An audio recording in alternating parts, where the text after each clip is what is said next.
Assalamualaikum warahmatullahi wabarakatuh. Selamat pagi, anak-anak sekalian. Mudah-mudahan pada kesempatan ini Anda semua dalam keadaan sehat walafiat dan masih tetap semangat untuk mengikuti pembelajaran walaupun masih menggunakan metode daring. Nah, pada pertemuan sebelumnya kita telah membahas mengenai KD 3.1 yaitu mengenai iklan, mengenai pengertian bisnis online yang sudah saya jabarkan di pertemuan sebelumnya. Nah, pada pertemuan kali ini saya akan membahas mengenai website. Ya, KD-nya itu 3.2 mengenai merancang dan mengimplementasikan atau membuat website. Di tema KD selanjutnya adalah merancang dan membuat website. Mungkin Anda sudah familiar atau sudah sering mendengar kata-kata website. Ya, website ini sangat erat kaitannya dengan web browser, erat kaitannya dengan URL, atau HTML, atau HTTP, dan sebagainya. Nah, kita ke definisi. Apa itu website? Website adalah kumpulan halaman-halaman yang digunakan untuk menampilkan informasi gambar, suara, atau gabungan dari unsur-unsur tersebut. Jadi bisa gambar ataupun suara, ya, video. Baik bersifat statis maupun dinamis yang membentuk satu rangkaian bangunan saling terkait yang masing-masing dihubungkan dengan link. Jadi ya memang website ini sangat erat kaitannya dengan link karena setiap button-button di template konten-konten di website pasti akan dihubungkan melalui link-link per halamannya. Nah, website ini sebenarnya hampir mirip. Kalau di dunia nyatanya, ketika Anda misalnya memiliki katalog yang sudah tercetak, nah mungkin website ini adalah versi digitalnya. Namun pada perkembangannya ada juga website statis maupun website dinamis. Nah, maksud website statis adalah website yang hanya bisa dilihat saja atau mungkin untuk update-nya tidak terlalu banyak perubahan. Sedangkan website dinamis itu dia bisa real time edit atau perubahan datanya itu bisa dengan mudah karena sudah berkembang metode CMS atau yang disebut Content Management System yang bisa merubah atau merombak konten secara mudah. Nah, link-link di dalam website ini diartikan bahwa untuk melakukan perpindahan halaman ataupun perpindahan alamat website. Jadi website itu adalah kumpulan halaman-halaman yang digunakan untuk menampilkan informasi. Jelas informasi itu berada di dunia maya atau dunia digital. Ya. Nah, kemudian ada beberapa istilah seperti HTTP atau Hypertext Transfer Protocol.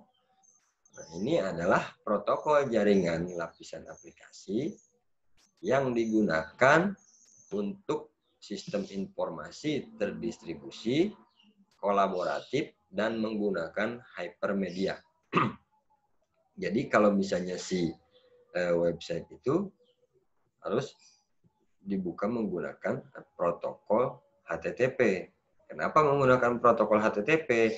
Karena basis dari website sendiri diterjemahkan dalam bahasa HTML. Ya. Jadi HTTP itu protokolnya, HTML itu bahasanya. HTML itu ya adalah Hypertext Markup Language. Itu suatu bahasa markup yang digunakan untuk membuat sebuah halaman web, menampilkan berbagai informasi di dalam sebuah penjelajah, ya, penjelajah web tentunya. dan formatting hypertext sederhana yang ditulis ke dalam berkas format ASCII. American Standard Code for Information Interchange, agar dapat menghasilkan tampilan wujud yang terintegrasi. Jadi HTML ini adalah sebuah bahasa pemrograman, ya, bahasa pemrograman yang nantinya bisa dikonvert melalui protokol HTTP. Kemudian ada lagi URL atau Uniform Resource Locator. URL ini di mana tempat kita biasa menulis alamat situs. Misalnya www.facebook.com, www.youtube.com, itu kita tulis di URL, Uniform Resource Locator. Yaitu rangkaian karakter menurut suatu format standar tertentu yang digunakan untuk menunjukkan alamat suatu sumber seperti dokumen dan gambar di internet. Ya. Kita lanjutkan. Nah, ini ada istilah triple W atau www atau World Wide Web.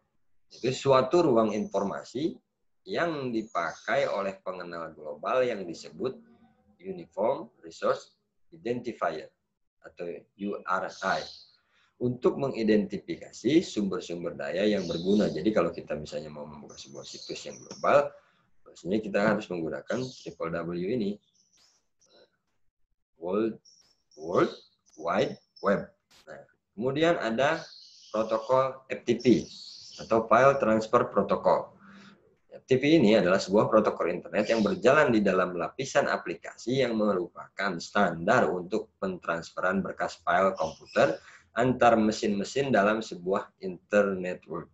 Kalau HTTP itu dia itu protokol sebagai konverter dari si HTTP itu konverter protokol untuk HTML. Nah, untuk pentransferan datanya, protokolnya itu menggunakan FTP atau File Transfer Protocol. Kemudian ada web browser. Seperti saya bilang, website itu sangat erat kaitannya dengan web browser. Karena sebuah website tidak akan bisa dibuka tanpa web browser. Ya. Nah, web browser adalah aplikasi yang digunakan untuk membuka website. Ya. Jadi kalau web itu halaman-halamannya, web browser itu aplikasi untuk membuka website itu. Contohnya banyak, Google Chrome, ya, ada Mozilla, Firefox, ada Safari, ada Internet Explorer, ada Opera, ya, banyak. Jadi jangan sampai salah, web browser itu adalah aplikasi untuk membuka website. Selanjutnya, di dalam unsur-unsur website ada yang namanya domain. Domain ini adalah alamat permanen situs di internet yang digunakan untuk mengidentifikasi sebuah website. Nah, domain ini ya ada yang namanya generic domain. Contohnya .com, .org, .sch, .ac. Nah, ini .com ini biasanya ini kan disebut ekstensi. Ini untuk ekstensi komersil. ORG untuk ekstensi organisasi. SCH itu school, untuk sekolah. AC itu akademik, untuk kampus biasanya. Edu itu education, untuk sesuatu yang bersifat pendidikan atau e-learning. Gov itu government, itu ekstensi untuk negara. Kemudian mil itu militer. Nah, country specific domainnya tinggal ditambah dari ID belakangnya. Misalnya .co.id berarti komersil yang berada di Indonesia. sch.id sekolah di Indonesia. ac.id. Ya kan? Jadi kalau misalnya Indonesia itu ID. Kalau Singapura, SG. Amerika, US. Kalau Inggris, UK. Nah, kemudian ada lagi hosting. Hosting itu adalah ruangan yang tersimpan di dalam hard disk sebagai tempat untuk menyimpan berbagai data yang akan ditampilkan di situs. Ya. Di sini ada server lokal, misalnya ketika kamu bikin sebuah web, Anda harus tes web itu di server lokal. Harus mengaktifkan servernya dan database-nya. Contoh aplikasi untuk server lokal, yaitu ada appserve dan XAMPP. Ya, ini nanti bisa dicari materi pendukungnya. Kemudian server hosting bisa menggunakan layanan penyewaan hosting seperti rumah hosting, hostinger, atau pasar hosting. Jadi ketika Anda memiliki web, mau itu Anda dibuatkan atau Anda membuat sendiri, Anda bisa menghosting, ya, bisa menghosting atau bisa mempublish web Anda agar bisa ditampilkan di dunia maya, itu dengan menyewa domain dan menyewa hosting atau space hosting ke layanan penyewaan hosting. Yang paling terdekat di wilayah kita itu pasar hosting, ya, Taksimaya. Ada juga ya, ada hoster, ada hostinger, rumah hosting, dan macam-macam. Kemudian ada istilah script. Script itu adalah bahasa pemrograman yang digunakan untuk menerjemahkan setiap perintah dalam situs web pada saat diakses. Script dalam membuat program berbasis web biasanya menggunakan bahasa pemrograman PHP, JavaScript, maupun HTML. Ya, jadi dalam membuat sebuah web, kita itu harus memiliki kemampuan dalam memahami bahasa pemrograman, khususnya bahasa pemrograman berbasis web. Beberapa contoh bahasa pemrograman berbasis web yaitu HTML, PHP, JavaScript. Itu kalau menggunakan bahasa. Ya, bisa juga menggunakan CMS yang udah jadi, yang versi blog. Misalnya Anda bisa buat di WordPress, Anda bisa buat di Blogspot, dan nanti template-templatenya bisa dimodifikasi atau diedit jadi web yang Anda inginkan. Nah, kemudian selain bahasa pemrograman itu, kita juga membutuhkan yang namanya desain web. Desain web sangat menentukan kualitas dan keindahan situs dan berpengaruh terhadap penilaian pengunjung. Jadi desain web ini erat kaitannya dengan picture editing atau video editing. Jadi ketika Anda membuat sebuah web, Anda harus memikirkan tampilan. Jadi tampilannya ini harus menarik. Ya, tampilannya ini harus menarik sehingga para pengunjung web itu akan merasa nyaman dan betah melihat tampilan-tampilan Anda. Namun ketika pengunjung itu melihat tampilannya sudah amburadul dan tidak menarik, mungkin mereka akan beralih ke halaman web lain. Ya. Jadi untuk membuat sebuah desain web itu didukung aplikasi editor seperti Macromedia Dreamweaver, ada Notepad, ada NetBeans, dan lain-lain. Jadi untuk editor template dan fungsi program. Sedangkan untuk editing gambar, ya, dapat menggunakan aplikasi Adobe Photoshop, CorelDRAW, dan lain-lain sebagainya. Kemudian untuk publikasi dilakukan secara langsung di internet melalui search engine. Ya, setelah website di-hosting. Jadi ketika websitenya sudah di-hosting, ya, si website Anda itu bisa dilihat oleh semua orang dengan mengetikkan alamat website Anda di URL. Nah, kemudian di sini ada jenis-jenis website. Ya, jenis-jenis website itu sangat banyak sekali. Ada beberapa jenis di sini yang saya tampilkan. Jenis website search engine atau jenis website mesin pencari. Nah, contohnya adalah Google, Yahoo, ASK. Jadi search engine ini adalah website mesin pencari. Yang sering Anda pakai mungkin Google ya. Jadi mencari sesuatu, informasi melalui Google. Website social networking.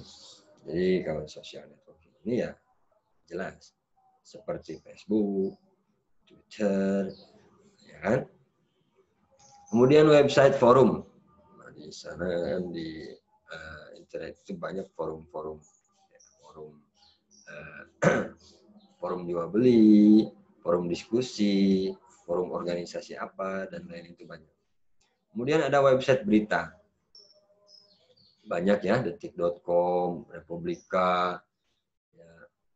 Jadi semua berita sekarang sudah punya basis digitalnya. Kemudian website portal. Ya, website portal itu biasanya digunakan untuk game dan lain-lain sebagainya. Website galeri.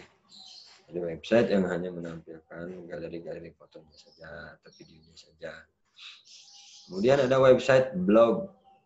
Jadi basis blog ya, seperti Blogspot, WordPress, dan lain-lain. Ada website e-commerce. E-commerce yaitu elektronik komersil. Jadi penjualan website yang untuk penjualan atau marketing. Seperti Shopee, Tokopedia, ya kan? OLX, Lazada, dan banyak lagi. Kemudian ada website e-learning. Website e-learning ini adalah website yang memfokuskan pada pembelajaran. Ya, banyak website e-learning. Kemudian website cloud. Website cloud itu seperti Google Cloud, ya, iCloud, banyak dibasiskan ke website. Kalau Google biasanya di Google Drive dan lain-lain sebagainya. Nah, untuk saat ini saya cukupkan sampai di sini. Di pertemuan selanjutnya kita akan membahas topik yang selanjutnya mengenai website. Mudah-mudahan apa yang saya sampaikan bisa Anda pahami. Mohon maaf apabila ada kesalahan kata atau pengucapan. Mudah-mudahan Anda tetap dalam keadaan sehat dan semangat. Sekian dari saya. Wabillahi taufiq wal hidayah. Wassalamualaikum warahmatullahi wabarakatuh.